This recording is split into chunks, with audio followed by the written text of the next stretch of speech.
आज का 100 रुपया, बोलो शाबाश, आज का 100 रुपया कल के 100 रुपये के बराबर, due to various reasons, inflation है, ये है, फलां है, रिस्क फैक्टर भी है। लिखो आगे, डिस्काउंट फैक्टर की हेडिंग दे दो, डिस्काउंट फैक्टर की हेडिंग दे दो बच्चों, नोट्स अपने बनाते जाना है आपने। डिस्काउंट फैक्टर की हेडिंग दे दो।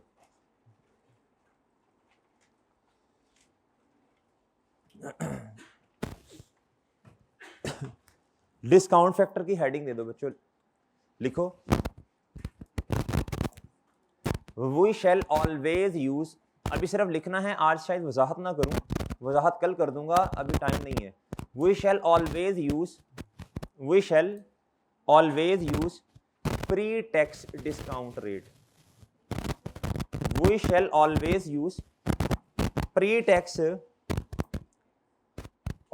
we shall always use pre-tax discount rate and always ignore post-tax discount rate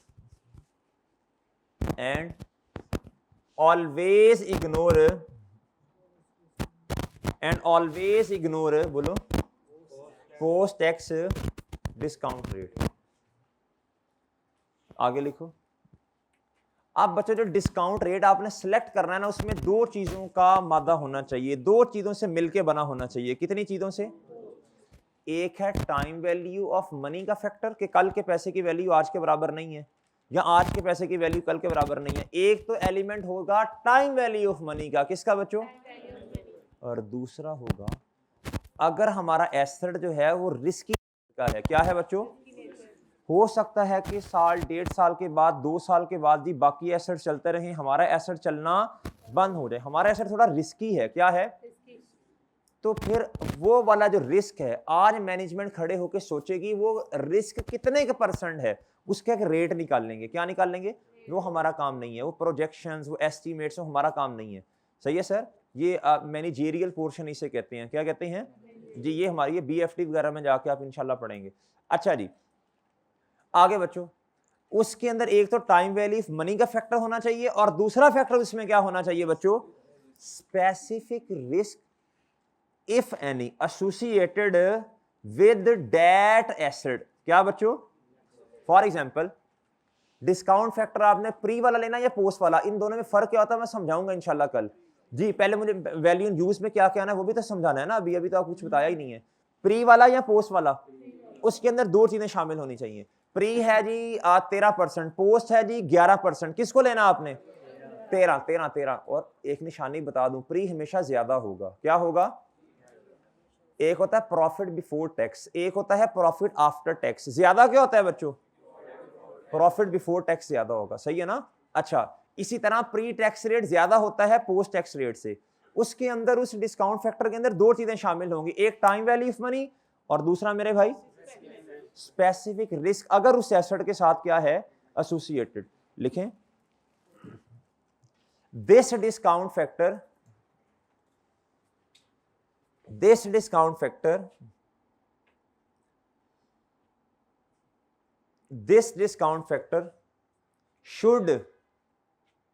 should include the effect of this discount factor should include the, बोलो शाबाश, the effect of, पहली बात लिखें इस तरह बना के ना, पॉइंट ए ऐसे, पहला पॉइंट ऐसे, फिर दूसरा पॉइंट ऐसे। पहला पॉइंट लिखें, effect of time value of money। क्या बच्चों? क्या बच्चों? Time value of money. और तीसरी बात लिखो बच्चों, और दूसरी बात सॉरी लिखो, एनी स्पेसिफिक रिस्क, अगर होगा धक्के से नहीं ले लेना, any specific risk associated with that asset. क्या बच्चों? With that asset. ओके मेरे भाई, with that asset. Okay sir?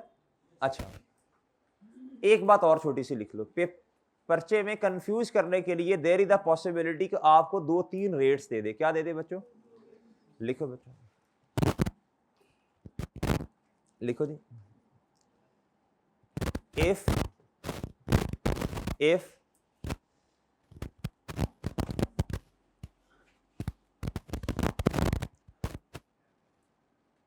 there are more than, if there are more than, if there are, बोलो शाबाश, more than one discount rate given in the question, if there are more than one discount rate given in the question,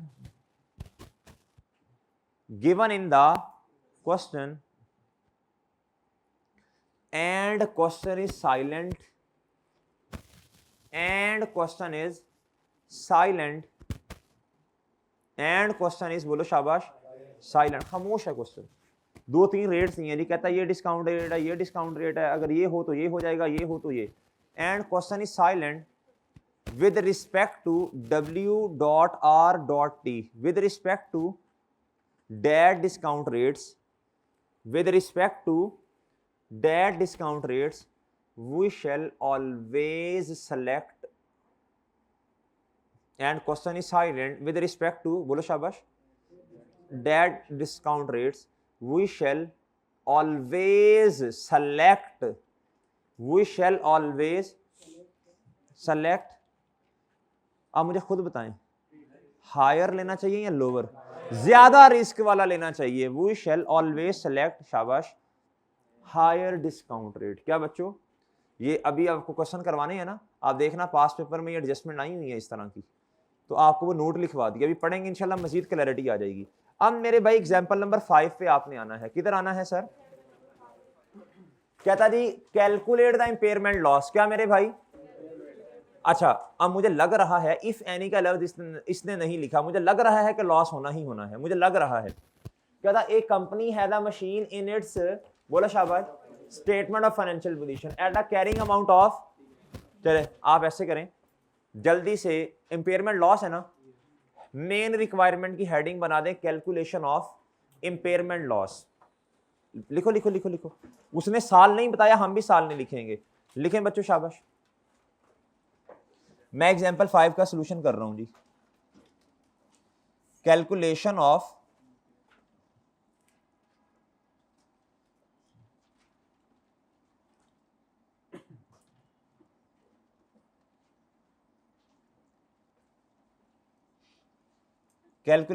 क्या?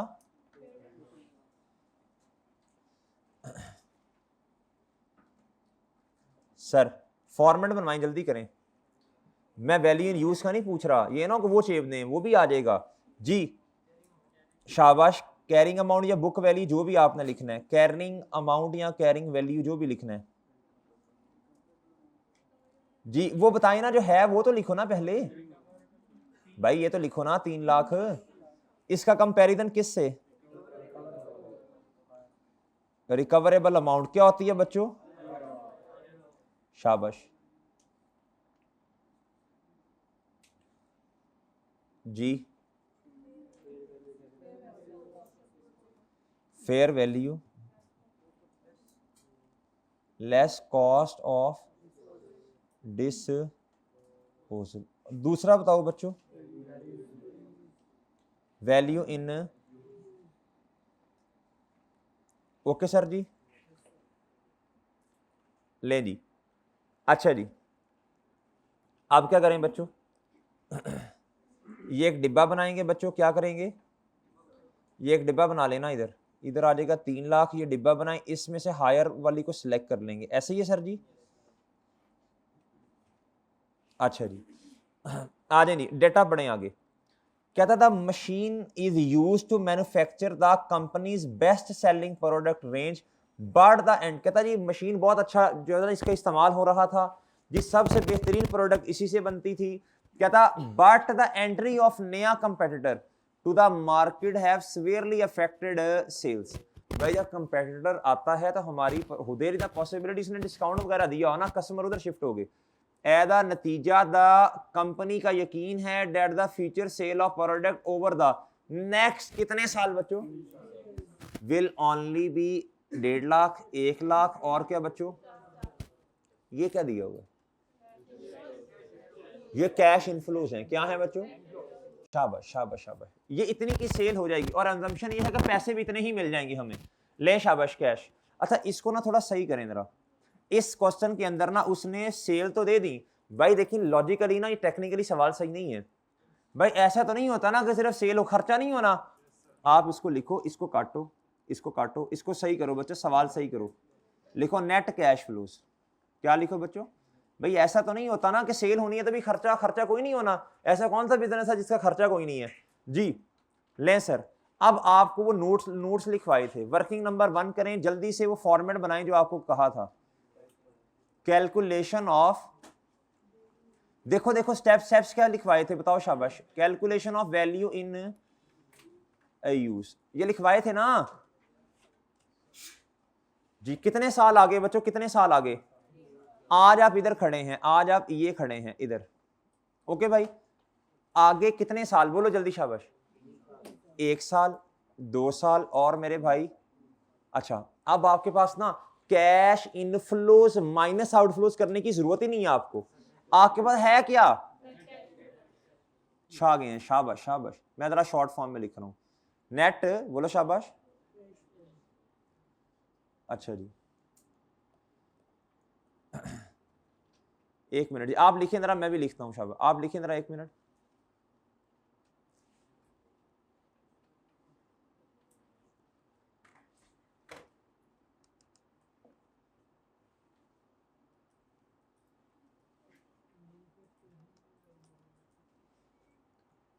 अच्छा आप मुझे इधर बता दो उतनी देर इसको जरा रेस्ट दे दें थोड़ी देर के लिए जी वर्किंग नंबर 1 करवाओ ना जल्दी से शाबाश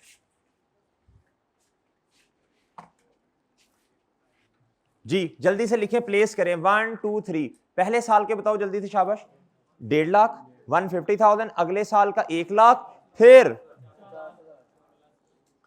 ठीक है सर प्लेस कर दिए बच्चों आपने ये ए का जवाब है किसका ए आ गया आपके पास अब आपने किससे मल्टीप्लाई करना है इसको बी से देखो क्वेश्चन में कोई डिस्काउंट फैक्टर है क्या लिखा हुआ है सिर्फ डिस्काउंट फैक्टर का नाम लिखा यार क्या लिखा गया रिस्क लिखा होगा शायद risk free market rate of interest इसका मतलब ये है इसके अंदर ना सिर्फ ना टाइम वैल्यू फैक्टर का आंसर तो शामिल है लेकिन इसके अंदर स्पेसिफिक बोलो शाबाश रिस्क एसेट का शामिल हाँ इसके मतलब है हमारा एसेट शायद इतना रिस्की नहीं है जो मार्केट में रिस्क है तकरीबन उतना की हमारा है बस टाइम वैल्यू ऑफ मनी का फैक्टर ले लें जी सर वर्किंग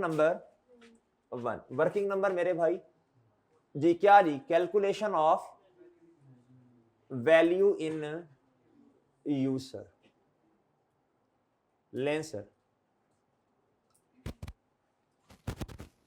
सर जी 1 2 और 3 बताएं जी नेट कैश इनफ्लोज कितने हैं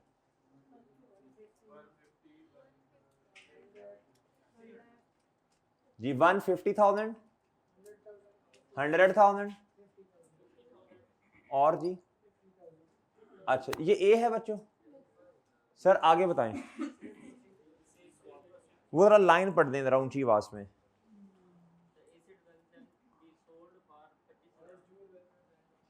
हा आगे एक लाइन लिखी है बच्चों इस क्वेश्चन के आगे कहता इधर देखो कहता जब एसेट ना अपनी लाइफ पूरी कर लेगा तो ये मार्केट में कितने का बिक जाएगा भाई आप मुझे खुद समझदार लोग हैं मुझे बताओ इसे कैश इनफ्लो के तौर पे लेना चाहिए या नहीं देखो एक एसेट है एक है उसको इस्तेमाल करके उससे रिकवरी करना एक है जब एसेट को आज तो नहीं मैं बेच रहा दो डिसीजन है या तो आज एसेट को बेचूं लेस कॉस्ट और डिस्पोजल माइनस करूं या एसेट को इस्तेमाल करूं और 3 साल के बाद जाके क्या करूं अगर आज एसेट को बेचूंगा ज्यादा पैसे मिलेंगे देख लेना आप अगर 3 साल के बाद मिलूंगा तो पैसे ये एक एस्टीमेट है क्या है बहरहाल इधर मुझे एक और चीज लिखनी पड़ेगी नेट सेल्स प्रोसीड्स यानी एसेट्स ये डिस्पोजल के लिए है किसके लिए है बच्चों जी डिस्पोजल। भाई देखो ना, जब एसेट को बेचेंगे तो इतने पैसे आएंगे, हो सकता है कुछ खर्चा भी करना पड़े ना जी। बहरहाल इसलिए मैंने लफ्ज लिखा क्या बच्चों, नेट। बताओ वो कितनी है क्वेश्चन में, वो कितनी है बच्चों? अच्छा मुझे बताओ किस साल पे, किस साल पे लिखूं? हर साल, हर साल ना भाई। एसेट कब बिकेगा? अगर आपने एसेट बेच ही देना है तो भाई ये फिर देखो ना, फिर इनफ्लोस क्यों ले रही है इधर हर साल के?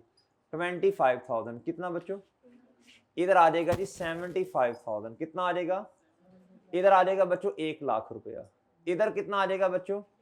ये आपके पास टोटल के आगे बच्चों बोलो शाबाश, टोटल कैश, हाँ sorry, total net cash flows. अच्छा ये ए नहीं हुआ, ए फिर ये है आगे भाई। ऊंची आवाज में कोई बच्चा पढ़ दे, डिस्काउंट फैक्टर। बताएं शाबाश कितना? इधर देखो बच्चों, इसको लिखने का तरीका सब बच्चे इधर देख लें। एट द रेट, और एग्जामिनर को बताएं, इसको ये होता है जी 1 + 10%। जब आप इस तरह करते हैं ना, कैलकुलेटर पे करके देखें, ये जवाब देगा, ये जवाब देगा 1.10। और इधर लिखें n -n। क्या लिखें बच्चों? आपने डिस्काउंटिंग करनी है, आपने नाउ पे लेके आना है, नाउ 0 पे, यानी किधर बच्चों? अच्छा बताओ जी इधर क्या करना पड़ेगा? मैं ये मशवरा नहीं दूंगा आपको ऐसा करें, आप वो फैक्टर निकाल लें। क्या निकाल लें? लिखें कैलकुलेटर पे 1.10 - 1। इसको इधर लेके आना है बच्चों आपने नाउ पे, -1 पॉइंट, पूरा 4 0 के बाद 4 डिजिट्स लिखवाने आपने, 90। आगे लिखवाएं भाई 0.8264। आगे लिखवाएं जी 1 ले जी। ये और ये है बी। ये क्या है बच्चों आपका? बताएं जी, प्रेजेंट वैल्यू बता दें हर साल की। ये आएगा बच्चों ए मल्टीप्लाई बाय बी। आप घर जाके तसल्ली से फॉर्मेट देख लीजिएगा, पक्का कर लें इस फॉर्मेट को जी। कितना? 1 भाई इधर से बोलें, हाँ 3 4 के 5, चले 5 लिख दिया। आगे जी 1, ये तो आसान है, मैं खुद कर लेता हूं। आगे बताएं 5 6 3 4 9। कंबाइन कर दें सारी हर साल की प्रेजेंट वैल्यू को कंबाइन करें। कितना जी? 275। डन भाई, डन भाई, और डन है। ये आपके पास वैल्यू इन यूज आई है। क्या आया है बच्चों? आपके पास रिकवरेबल अमाउंट नहीं आई। रिकवरेबल अमाउंट तो दो चीजों का हायर है भाई। किसका हायर है जी? बताएं शाबाश। अब मैं क्या लिखूं? इस फॉर्मेट में पुट करूं इसको? भाई इस फॉर्मेट में पुट करना पड़ेगा जी। करवाएं जी फॉर्मेट में पुट। बताएं जी वैल्यू इन यूज कितना आया, और इसकी वर्किंग का रेफरेंस दे दें। वर्किंग नंबर 1 कितना आया सर जी? 235 जी। Fair value less cost of disposal बता दें। कहता, इधर देखो बच्चों, कहता an offer has been received to buy the machine immediately. क्या बच्चों? देखो पेपर में ये कंफ्यूज करने के लिए आपको ये एडजस्टमेंट, ये ट्रांजैक्शन दे सकता है कि इसी तरह का एसेट जो है वो इतने का, आपने इसकी लेनी है फेयर वैल्यू बच्चों। इस एसेट की, इस एसेट के कैश फ्लोज लिए हैं ना, इसी एसेट की क्या लेनी है बच्चों आपने? Fair value. रिप्लेस्ड एसेट की नहीं लेनी जी। कहता but company would have to pay shipping cost of 5%, यानी ट्रांसपोर्टेशन कॉस्ट एसेट को बेचने में जी। इधर आए जी, इधर ही वर्किंग करते हैं। रुपीस कितना बच्चों? 2 माइनस, बताएं बच्चों दोनों में से हायर क्या है जी? जो हायर है मैंने उसे हाईलाइट किया और मैंने लाके इसके फेस पे लिख दिया 275,357। बताएं इंपेयरमेंट लॉस कितना? हमारे एसेट की वैल्यू ज्यादा है, औकात कितना भाई 24643। ओके सर जी, ये आपका जवाब आ गया। ये क्या आया सर? ये जवाब आ गया। क्या आया सर जी? ओके सर, डन है, देख लें। अच्छा, अब आपने, टाइम अब खत्म हो गया, मैं चलो अभी जाना नहीं है, बात सुनते जाएं प्लीज। ठीक है, बस इसी सवाल को कर लें। होमवर्क में बस यही क्वेश्चन है, और तो कोई है? किसका? आज का टेस्ट तो दे मेरा चांद, दे दिए, कोई नहीं, याशी करो, पिछला रिवाइज करो। बच्चों बात सुनो, बात सुनो, आज आपने नोट्स रिवाइज करने हैं जो उर्दू में लिखवाए हैं, और क्या करना है? कॉस्ट ऑफ डिस्पोजल में कितनी चीजें माइनस करते हैं ये आपको याद होनी चाहिए। Legal cost, transfer taxes, stamp duty, directly attributable cost, cost of removing the asset, ये चीजें याद, वो एग्जांपल्स कराना जो करवाई हैं। सही है भाई, जो आज पढ़ाया। ठीक है बच्चों, यही बहुत है। अल्लाह हाफिज।